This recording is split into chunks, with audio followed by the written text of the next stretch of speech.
आज है 6 नवंबर 2024। दिन बुधवार। मधुभाषी में आपका फिर से स्वागत है। चलिए देखते हैं मध्य प्रदेश की फटाफट 25 बड़ी खबरों को। इससे पहले आप न्यूज को कहां से देख रहे हैं यह हमें कमेंट में बताना ना भूलें। एमपी में महिलाओं को सरकारी नौकरी में 35% आरक्षण दिया जाएगा। यह आरक्षण एमपी में होने वाली सभी नियुक्तियों में मिलेगा। मंगलवार को हुई कैबिनेट की बैठक में इस फैसले पर मुहर लगी है। आपको बता दें कि महिला आरक्षण 33% से बढ़ाकर 35% करने का निर्णय 3 अक्टूबर 2023 को तत्कालीन शिवराज सरकार ने लिया था। प्रदेश की लाडली लक्ष्मी योजना और लाडली बहन योजना के तहत महिलाओं को आर्थिक सहायता दी जा रही है। यही कारण है महिलाओं को यह सहायता निरंतर मिलती रहे। इसके चलते अब समग्र पोर्टल पर कुछ जानकारियां अपडेट करनी होंगी। यदि किसी महिला, बालिका अथवा सदस्य की परिवार आईडी में व्यक्ति का नाम, जन्म तिथि, वैवाहिक स्थिति दर्ज नहीं है या गलत दर्ज है, उन्हें समग्र परिवार आईडी में उक्त त्रुटियों को सुधार करवाना होगा। समग्र आईडी में संशोधन के लिए नागरिक ग्राम पंचायत, नगर परिषद, नगर पालिका, नगर निगम में संपर्क कर सकते हैं अथवा आप स्वयं भी समग्र पोर्टल पर ऑनलाइन अपडेट कर सकते हैं। मध्य प्रदेश में बढ़ेंगे प्रॉपर्टी के रेट। मोहन यादव सरकार ने रेवेन्यू ओरिएंटेड ड्राइव में प्रदेश की उन लोकेशंस पर जमीन और इमारतों के सरकारी दाम बढ़ाने का फैसला किया है जहां फिलहाल ज्यादा रजिस्ट्रियां हो रही हैं। इन लोकेशंस को पहचानने का काम जिलों में कलेक्टर द्वारा करा लिया गया है। एमपी की मोहन सरकार ने टीबी मरीजों को हर महीने मिलने वाली 500 रुपये की राशि को बढ़ाकर अब 1000 रुपये कर दिया है। सरकार अब तक मरीजों को पौष्टिक आहार के लिए हर महीने 500 रुपये देती आ रही थी, लेकिन अब इस राशि को बढ़ाकर 1000 रुपये कर दिया गया है। प्रदेश में टीबी मरीजों की बढ़ती संख्या को नियंत्रित करने के लिए सरकार ने यह कदम उठाया है। युवाओं के लिए एक अच्छी खबर है। Uranium corporation of India limited ने 82 पदों पर भर्ती निकाली है, जिसके लिए आवेदन प्रक्रिया फिलहाल जारी है। उम्मीदवार 30 नवंबर 2024 तक ऑनलाइन आधिकारिक वेबसाइट पर जाकर फॉर्म भर सकते हैं और सही पते पर भेज सकते हैं। एमपी के बांधवगढ़ टाइगर रिजर्व में हुई 10 हाथियों की मौत के मामले में बड़ा खुलासा हुआ है। फॉरेंसिक रिपोर्ट के अनुसार कोदो बाजरा में साइक्लोपियाजोनिक एसिड पाया गया है। इसे खाने से ही हाथियों की मौत हुई है। बांधवगढ़ में हाथी और बाघों की मौत का सिलसिला नया नहीं है। एनटीसीए के मुताबिक 2021 से सितंबर 2024 तक बांधवगढ़ में 93 बाघों की मौत हुई। यह देश के किसी भी टाइगर रिजर्व में सबसे अधिक है। सीएम मोहन यादव ने मंगलवार को गृह विभाग की समीक्षा की। सीएम ने कहा कि आर्टिफिशियल इंटेलिजेंस के दुरुपयोग और साइबर क्राइम के खतरे से समाज को बचाने के लिए एमपी पुलिस को भविष्य के लिए तैयार होना होगा। इसके लिए सूचना प्रौद्योगिकी की अद्यतन तकनीकों का उपयोग करते हुए प्रत्येक थाने में साइबर डेस्क, हर जिले में साइबर थाना और राज्य स्तर पर कॉल सेंटर स्थापित किया जाए।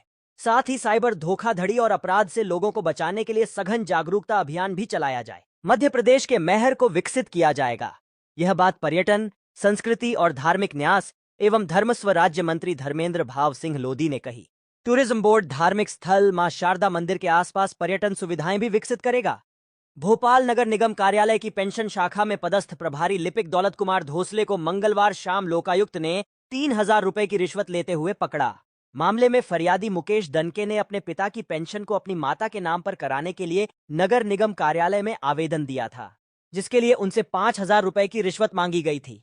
भोपाल में बन रहा एमपी का पहला एलिवेटेड रोड, जो 18 महीने में पूरा होगा। यह एलिवेटेड रोड 306 करोड़ रुपए की लागत से बनेगा। इसकी ऊंचाई 9 मीटर और लंबाई 3 किलोमीटर होगी। बुधनी और विजयपुर उपचुनाव में 13 नवंबर को वोटिंग होगी। इससे पहले मध्य प्रदेश चुनाव आयोग ने विजयपुर विधानसभा क्षेत्र के रिटर्निंग अधिकारी और राज्य प्रशासनिक सेवा के अधिकारी उदय सिंह सिकरवार को हटा दिया है। आयोग ने राज्य शासन को दिए निर्देश में कहा है कि एसडीएम सिकरवार का तबादला श्योपुर जिले से बाहर किया जाए।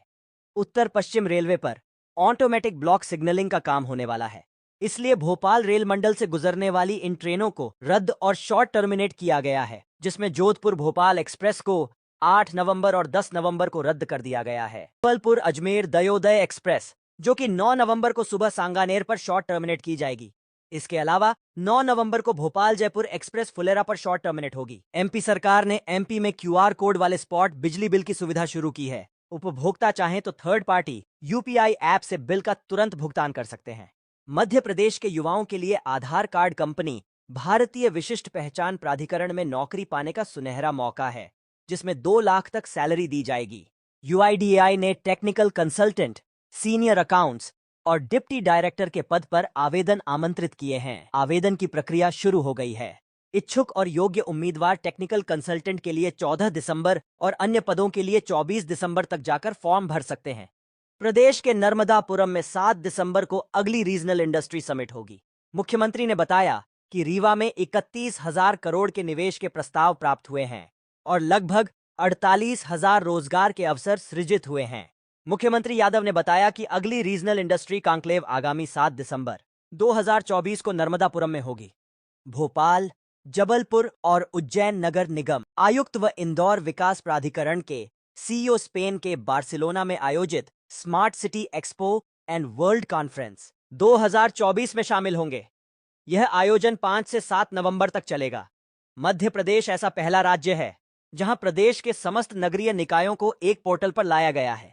मंगलवार शाम को पुलिस की सहायता के डायल 100 में मदद मांगने वालों में लगभग 25% लोगों के फोन कॉल सेंटर में नहीं पहुंच पा रहे थे।